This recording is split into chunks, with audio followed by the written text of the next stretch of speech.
அடியே, இந்த வயசுல எம்பிட்டு பிடிவாதம் ஆகாதடி. நான் சொல்ல சொல்ல கேட்கறதே இல்ல. இதுல உங்க அப்பாவும் சித்தாப்பாவும் சப்போர்ட்டுக்கு வேற. நீ கேட்கறத கொடுக்கணுமாமையும் இத்தோட நிறுத்திக்கணும்னு சொல்லிட்டேன். அதை செஞ்சு கொடு இதை செஞ்சு கொடுன்னு கேட்கறவன் எல்லாம் இருக்க கூடாது. அம்மா கொடுக்குறத சாப்பிட்டுக்கணும். சரிம்மா இன்னைக்கு ஒரு நாள் செஞ்சு கொடு. சீக்கிரம் தாமா. அடி, கொதிக்க கொதிக்க இருக்கு. அதனாலதான் பொறுமையா எடுத்துக்க சொல்றேன். சரி இரு, நாளை வச்சு தரேன் போய் தின்னு. இன்னும் ரெண்டு சேர்த்து வை. சரி போய் சாப்பிடு. இனிமே ஒரு பிரச்சனையும் பண்ணக்கூடாது. ஒழுங்கா சாப்பிட்டு புக் எடுத்து வச்சு படிக்கிற வழியை பாரு. சரிம்மா பழங்காத. பள்ளிக்கூடத்துல படிக்க லீவு விட்டானுங்களா, இவளுக்கு விதவிதமா சமைச்சு சாப்பிட லீவ் விட்டாங்களான்னு தெரியல. பொழுதுனக்கு தின்னு மூட்டை தின்னுகிட்டே இருக்காளே. ஒரு வார்த்தை படிக்க காணோம். இதுக்கு வச்சிருக்கலாம். பரீட்சைக்கு லீவ் விடுறேன்னு சொல்லி இவங்களுக்கு விட்டா இப்படிக்கா ஊர் சுத்திக்கிட்டு பண்டம் தண்ணிக்கிட்டு நாளைக்கு போய் பரிச்சையில என்னத்துக்கு எழுதுவான்னு தெரியல. என்ன சமைச்சு குழம்ப ஆரம்பிச்சிட்டீங்க? நீ வேற ஏன் உமா, வீட்டுல 1000 பிரச்சனை ஓடிக்கிட்டு இருக்கு. இதுல சுட்டே கொடுத்தாகணும்னு உன் மகன் ரொம்ப பிடிக்காதான். வேற வழி இல்லாம சுட்டு கொடுத்துட்டு இருக்கேன். இதுல சித்துக்கணும் அப்பனும் சப்போர்ட்டுக்கு வேற புள்ள கேட்கறத செஞ்சு கொடுங்கன்னு என்னத்த சொல்ல. ஆமாக்கா, அந்த காலத்துல எல்லாம் வெளியே போய் அங்க இங்கே விளையாண்டுக்கிட்டு தெரியுமா, வீட்டுக்கு வரவே மாட்டோம். இந்த காலத்து பிள்ளைங்க எப்படி இருக்கு, வெளியே நம்பி அனுப்ப முடியுதா? அங்கங்க பிரச்சனைகளால இருக்கு. பொட்ட பிள்ளையே படித்தாண்ட விட முடியல. வீட்டுக்குள்ளேயே வச்சு வளர்க்க வேண்டியதா இருக்கு. பிள்ளைகளும் பாவம் என்ன பண்ணும், ஒன்று டிவி இல்லை ஃபோனு இல்லை ஏதாவது பண்டத்தை செஞ்சு தர சொல்லி தின்னுதுங்க. நம்மளும் சரின்னு செஞ்சு கொடுக்க வேண்டியதான். அதுவும் சரிதாண்டி. நம்ம காலத்துல எல்லாம் நொண்டி பாண்டின்னு எம்பிட்டு விளையாடுவோம். தெருவுலையே தான் கிடப்போம். சாப்பிட்ற நேரத்துக்கு வீட்டுக்கு வந்தாலே பெருசா இருக்கும். இப்பெல்லாம் பொட்ட பிள்ளைய நம்பி வாசம் வரைக்குமே விட முடியலையே. எப்ப என்ன ஆகும்னு பக்குன்னு இருக்கு. அதுக்கு நீ சொன்ன மாதிரி வீட்டுக்குள்ளே வச்சு கேட்காத ஆக்கி போட்டே வச்சுக்கலாம். வெளியே அனுப்பிட்டு ஐயோ அம்மானா போன வருமா. சரியே சொன்னீங்கக்கா. சரி மணி எங்க ஆளைய காணோம். அவளுக்கு இன்னைக்கு பரிச்சை, அதனால போயிருக்கா. வந்துருவா, வர நேரம் தான். சரி பாதி மக என்னையே ஏமாத்திட்டானே. அவன் அண்ணங்காரன் அன்னிக்காரி எல்லாம் போய் சொல்லி ஏமாத்துறது போகுது. பெத்த ஆத்தாக்காரி நான் நம்பணுனே என்கிட்ட சொல்லியிருந்தா கூட இவளை எப்படியாவது காப்பாத்திருக்கேன். அதை விட்டுட்டு புருஷன் பேச்சு கேட்டு ஒண்ணுக்கு நாளா பண்ணி வச்சிருக்காளே. இவளை என்னத்த சொல்ல. தான் கெட்ட மறந்து வனத்தையும் சேர்த்து கிடக்குமா. அது மாதிரி இந்த ஆளோட சேர்ந்ததுலேருந்து இவ சேர்ப்பே சரியில்லை. பண்றது எல்லாம் அட்டுழியமால இருக்கு. 5 லட்சம் பணத்தை ஆட்டையை போட பார்த்துருக்காளே. எப்பா வர இவளுக்கு நெஞ்செழுத்து அதிகமாகிக்கிட்டே இருக்கு. ஓடின்னு வெட்டி உடவும் முடியல, பாடின்னு ரோட வச்சுக்கவும் முடியல. என்னத்த சொல்ல. இவளை வச்சுக்கிட்டு நான் படாத பாடுபடுறேன். போதும் 2 பசங்களேன்னு இருந்திருக்கணும். தேவையில்லாம இவளை பெற்றதுக்கு இப்போ ஒவ்வொரு நாளும் சீப்படுறேனே. வீட்டுக்குள்ள அவளுக்கு சந்தோஷமா இருக்கும். என் மகளை வீட்டை விட்டு விளக்கிட்டாளுங்க. இப்ப அவ ராஜ்யம் தான். அவள்களை சொல்லியும் குத்தம் இல்ல. இவ அதுக்கு இடம் கொடுத்துட்டா.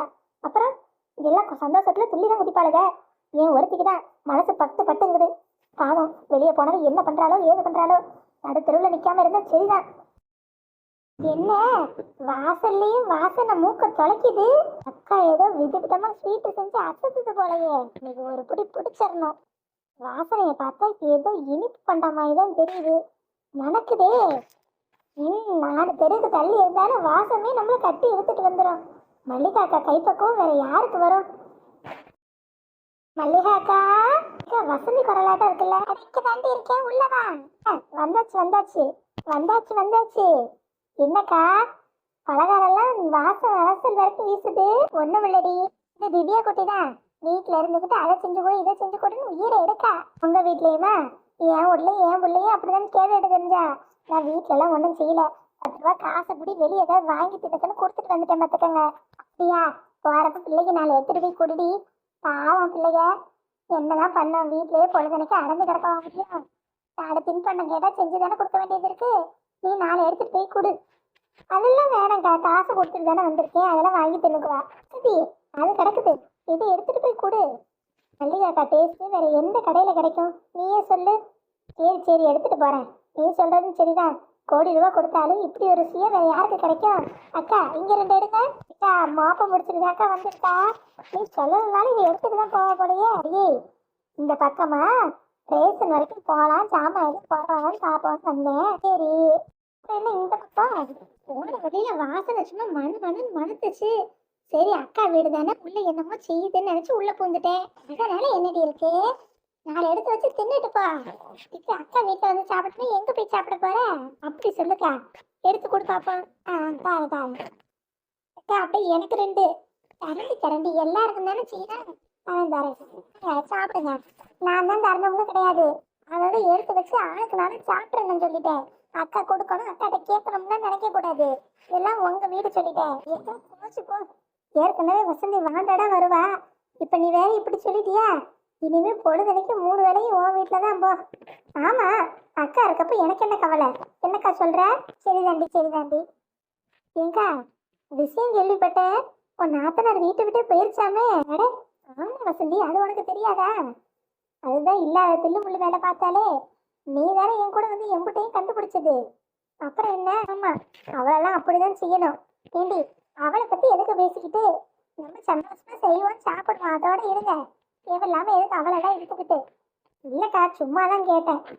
ஏனாண்டி, அவளை நினைச்சாலே பத்திக்கிட்டு வருது. அவளை பத்தி ஒரு வார்த்தை கூட பேசக்கூடாதுன்னு சொல்லிட்டேன். நம்ம உடனே அங்கே வேலை உடனே இருக்கோம். இன்னும் 4-5 நாள் போனா நமக்கு 1008 வேலை இருக்கு. முள்ள கல்யாணம் இருக்கு, குழப்பத்தனம் பண்ணணும், 1000 வேலை இருக்கு. இவ்வளவு கதையை பேசுறதுக்கு இது நேரம் இல்லை சொல்லிட்டேன். அதுவும் சரிதான். முள்ள கல்யாண வேலையெல்லாம் ஆயிடுச்சா? ஆயிடுச்சுடி ஆயிடுச்சு. இன்னும் 2 நாள்ல முகூர்த்த கால் நட்டுருவாங்க. அப்புறம் முள்ளைக்கு வளையல் போடணும். அப்படி இப்படின்னு வேலையெல்லாம் கடை ஆயிடும். வேலை ரொம்ப நாளா வாங்கி வச்ச புது புடவைக்கெல்லாம் வேலை வரலையே நினைச்சிட்டு இருந்தேன். முள்ள கல்யாணம் வந்துருச்சுல, எல்லாத்தையும் எடுத்து கட்ட வேண்டிதான். ஏண்டி வசந்தி, முள்ள கல்யாணம் நல்லபடியா நடக்குதா இல்லையா? நீ புடவை கட்டுறதுக்கு நாள் எதிர்பார்த்துட்டு இருந்திருக்க அப்படிதானே? ஆமாண்டி, ரொம்ப நாளாவே வீட்டுல ஒன்றும் கல்யாணம் ஆகுது இல்லை பாத்தியா? அதுக்குதான் ரொம்ப நாளா வெயிட் பண்ணிட்டு இருந்தேன். அதான் சட்டை போட்டுன்னு முள்ள கல்யாணம் எப்போ வரும்னு காத்துட்டு இருந்தேன். இனிமே கல்யாண வைபவம்னா எல்லா புடவையும் நேரத்துக்கு ஒன்று மாற்ற வேண்டியதான். முகூர்த்தத்துக்கு 1, ரிசப்ஷனுக்கு 1, முகூர்த்தம் முடிஞ்சான 1, பொண்ணளப்புக்கு 1, மாப்பிள்ளை அளப்புக்கு 1ன்னு எல்லாத்துலயும் நான் தான் டாப்பா தெரியுவேன் பாரு. போற போக பார்த்தா முள்ளையவே நீ பீட் பண்ணிருவ போலயே. ஏன்னு சொல்ல மாட்டேன், முள்ளையெல்லாம் பீட் பண்ண மாட்டேன். இருந்தாலும் நேரத்துக்கு நேரம் காஸ்டியூமை மாத்திக்கிட்டே தான் இருக்க போறேன் பாரு. சரிடி சரிடி. இங்க பாருங்க, அக்கா கூப்பிடணும், அதுக்கு கூப்பிடணும், இதுக்கு கூப்பிடலாம்னா நினைக்க கூடாது. முன்னாடி நின்று ஆளா வந்து எல்லா வேலையும் இழுத்து போட்டு செய்யணும் கல்யாணத்துல. அக்கா நம்மள கூப்பிடல, அக்கா நம்மள வைக்கல, அக்கா நம்மள எடுக்கலன்னு எவ்வளவு சொல்லிக்கிட்டு தெரிஞ்சீங்க, அப்புறம் அக்காவுக்கு கெட்ட கோவம் வந்துடும். இது உங்க வீட்டு கல்யாணம் பார்த்துக்கோங்க. அக்கா, இதெல்லாம் நீ சொல்லி எனக்கு தெரியணும். என் வீட்டு விசேஷம் வேற, உன் வீட்டு விசேஷம் வேறன்னு என்னைக்கு நீ பிரிச்சு பார்த்ததில்ல. நாங்களும் அப்படி பார்த்ததில்ல. எல்லாம் ஒண்ணு மண்ணா பழகிட்டு அப்படியா நினைப்பான்? நீ சொல்லலைனாலும் நாங்க கல்யாணத்துக்கு வருவோம், ஆளா சீரு செய்வோம், ஆளா எடுத்து கட்டிக்கிட்டு எல்லா வேலையும் பார்ப்போம். பார்த்துக்க. சந்தோஷம் டி சந்தோஷம். இதை கேட்கறப்பே சந்தோஷமா இருக்கு. பாட்டி அது விவேகண்ணே, வா வந்து பாட்டிக்கிட்ட உட்காரு. இனிமே எனக்கு எல்லாமே நீதான். பாட்டி சுய சாப்பிட்றியா? சுழியம்மா? அது எது பாட்டி? அம்மா தான் செஞ்சு கொடுத்தாங்க. நம்ம வீட்லயே செஞ்சது? ஆமா பாட்டி. மனம் வந்துச்சு, அக்கம் பக்கம் எங்கேயும் செய்யறாளுகளோ நினைச்சு திட்டிக்கிட்டு கிடந்தேன். நம்ம வீட்லயே செய்யறாளுங்க? ஆமாம் பாட்டி, அம்மா தான் சட்டி ஃபுல்லா சுயம் செஞ்சுட்டு இருக்கு. டேஸ்ட் சூப்பரா இருக்கு. நீ வேணா சாப்பிட்டு பாரு. நெசமாக உங்க அம்மா தான் செய்யறாளா? அட ஆமா பாட்டி, அம்மா தான் செஞ்சுச்சு.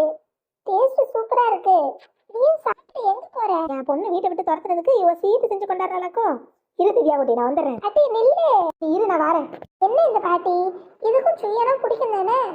என்னம்மா, நம்ம சாப்பிடுவோம். ஒரே டமாட்டு தான் போங்க. அடி மல்லிகா, என்னடி பண்ணிட்டு கிடக்க? வாங்கத்த, சுய பண்ணிட்டு இருக்கேன். உங்களுக்கு சுயன்னா ரொம்ப பிடிக்கும் தானே? முதல்ல உங்களுக்கு தான் வச்சு கொடுக்கணும்னு நினைச்சேன்.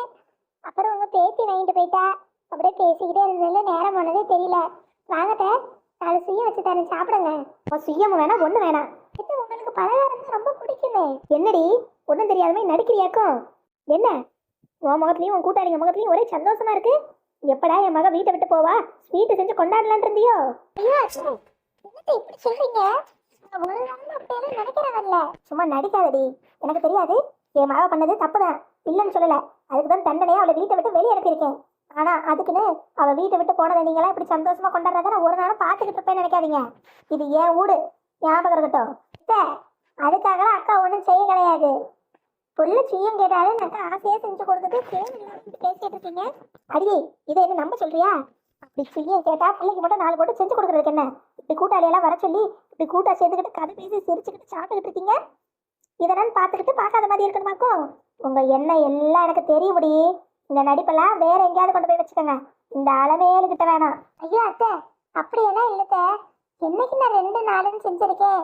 செஞ்சாலும் எல்லாத்துக்கும் சேர்த்து தயறதுதான் நம்ம வீட்டுல வணக்கம். அடியே, அதெல்லாம் மத்த நாள். இன்னைக்கு என் மகளே இந்த வீட்டை விட்டு போயிருக்கா. அவ பண்ண தப்புக்கு நானே மனசு உடஞ்சு போயிருக்கேன். ஆனா நீனு எனக்கு என்னன்னு இப்படி வீட்டுல பலகாரம் செஞ்சு கொண்டாடிக்கிட்டு கிடக்க. இதுல உன் கூட்டாளிகளை கூப்பிட்டு வேற ஆக்கி போட்டுக்கிட்டு இருக்க தானே? ஐயோ அம்மா, நீங்க தப்பா நினைச்சிட்டு இருக்கீங்க. அக்காலாம் என்ன வர சொல்லல, நானே தான் வந்தேன். உங்க அக்காவை தானே நீங்க காப்பாத்துவீங்க. இவ சொல்லியிருப்பா, யாராவது கேட்டா சொல்லுன்னு. ஏடி, இங்க பலகாரம் செய்யறது அங்க எப்படி உனக்கு தெரியும்? ஐயோ அம்மா, நான் யதார்த்தமா தான் வந்தேன். இங்க பாரு மல்லிகா, நீ பாட்டுக்கு கண்டதையும் நினைச்சு கனவுல வாழ்ந்துட்டு இருக்காத. என் மகளை நான் தான் வீட்டை விட்டு அனுப்பியிருக்கேன். அதுக்குன்னு இப்படி பலகாரம் செஞ்சு கொண்டாடுற அளவுக்கு சந்தோஷம் நடக்கல. பாத்துக்க கேட்ட, நானும் பார்த்துட்டு இருக்கேன். தேவையில்லாம என் மேல பழி போட்டுட்டு இருக்கீங்க. நான் ஒரு நாளும் இப்படியெல்லாம் அடுத்தவங்க கஷ்டப்படுறப்ப சந்தோஷப்படுற ஆள் கிடையாது. என் மக கேட்டாலேன்னு நான் செஞ்சு கொடுத்தேன். சின்ன பிள்ளை ஆசையை கேட்டதை செஞ்சு கொடுத்தது ஒரு தப்பா? இதுக்கு நீங்க இல்லாத பொல்லாத அர்த்தம் எடுத்துக்கிட்டா அதுக்கு நான் பொறுப்பு கிடையாது. என் மனசுக்கு தெரியும் எது சரி எது தப்புன்னு. நான் ஒருபோதும் நின்று வீட்டுல விட்டு வெளியே போனதுக்கு ஸ்வீட்டும் செய்யல, அதை கொண்டாடவும் இல்லை. நீ இந்த கதையெல்லாம் உன் புருஷன்ட்ட சொல்லு. அவன் மேல நீ சொல்றதெல்லாம் நம்புவான். இந்த அளவேலு கிடையாது. எனக்கெல்லாம் யார் யார் எப்படி எப்படின்னு எப்பவோ தெரிய முடியே. உன் ஆட்டத்தெல்லாம் இத்தோட நிறுத்திக்க சொல்லிட்டேன். தேவையில்லாம ஏதாவது பண்ணிட்டு இருந்தேன், நான் மனசியா இருக்க மாட்டேன். ஏக்கா, எல்லாம் எப்படி பேசிட்டு போது நீங்க பாட்டுக்கு ஒன்றும் பேசாம இருக்கீங்க. விடுடி, அதுவே புள்ள போன சோகத்துல என்ன பண்றதுன்னு தெரியாம குழம்பிட்டு இருக்கு. அது கூட போய் மல்லு கட்ட சொல்றியா? அப்படி இல்லக்கா, நியாயம் வேணா. நீங்க இப்படி நினைக்கிற ஆளா? அடுத்தவங்க கஷ்டப்படுறப்போ சந்தோஷமா இப்படி ஸ்வீட்டு செஞ்சு சாப்பிட்றோன்னு சொன்னா நல்லாவா இருக்கு? அவங்களுக்கு தெரிஞ்சது அம்பிட்டு தான் அப்படின்னு நினைச்சிட்டு போ. நம்ம என்ன நமக்கு தெரியாதா? அவளை பத்தி பேசவே வேணாம்னு சொல்றேன். ஆனா அதுக்காக அவளை மன்னிச்சுட்டேன்னு கிடையாது. இருந்தாலும் நம்ம என்ன நமக்கு தெரிஞ்சா போதும். 4 பேருக்கு காட்டணும்னு அவசியம் இல்லை. அக்கா, உன் மாமியாரு இம்புட்டு நடந்தும் பொண்ணு மேல இருக்க பாசம் குறைஞ்ச மாதிரி தெரியலையே. பெத்த மனசுல அடி அப்படிதான் இருக்கும். விடு, இப்போதைக்கு அவன் இந்த வீட்டுல இல்ல. அது வரைக்கும் நமக்கு நல்லது. இல்ல நம்ம வாழ்க்கையெல்லாம் வச்சு விளையாண்டுட்டு இருப்பா. அதுவும் சரிதான். ஆனாக்கா, தப்பி தவறி கூட இனிமே இந்த வீட்டுக்குள்ள அவளை சேர்க்க கூடாது. அது இனிமே கனவுலையும் நடக்காது.